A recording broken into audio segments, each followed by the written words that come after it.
इसका recording studio Ekangar सराय।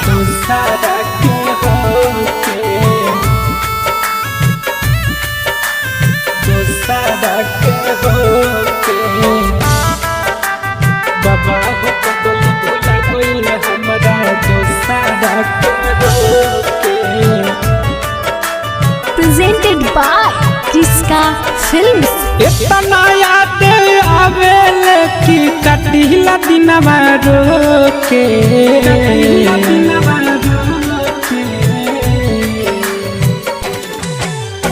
इतना याद आवेल कि कटिला दिनवा रोके इतना याद आवेल कि कटिला दिनवा रोके। बाबा हो पगली भुला गईले हमारा दोसारा के होके।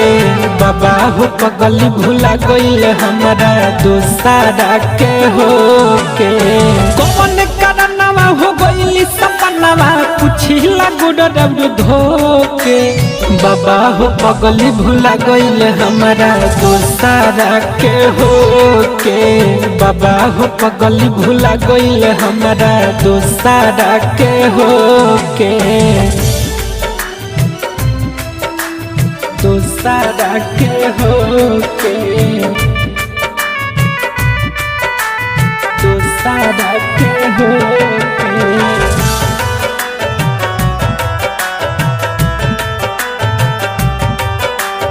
बाबा हो पगली भुला गईले हमारा दोसारा के होके। जियो तनिक मोर गईनी लेवे ना खबरिया। जहिया से बाबा गईल बिया ससुररिया। जियो तनिक मोर गईनी लेवे ना खबरिया। जहिया से गईल बिया अपन ससुररिया। अपन ससुररिया ऊपर से हमनी मन बानी भईनी भीतर से खोखे। ऊपर से हमनी मन बानी भईनी भीतर से खोखे। बाबा हो पगली भुला गईले हमारा दोसारा के होके।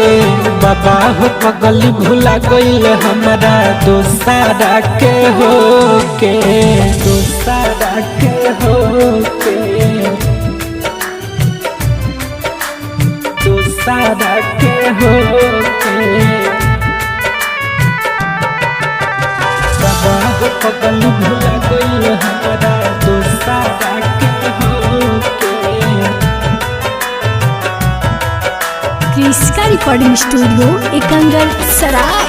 जब बहु स्टोरी लगावे पियावा के साथ में। बाबा हो हम रोइले ओढ़नवा ओढ़ के रात में। बाबा जब बहु स्टोरी लगावे पियावा के साथ में। बाबा हो हम रोइले ओढ़नवा ओढ़ के रात में। ओढ़नवा ओढ़ के रात में। जिए अभिषेकवा कहूँ गम के बोझा ढोके। जिए बोलवनवा कहूँ गम के बोझा ढोके। बाबा हो पगली भुला गईले हमारा दोसारा के होके। बाबा हो पगली भुला गईले हमारा दोसारा के होके। इसका रिकॉर्डिंग स्टूडियो एकंगर सराय।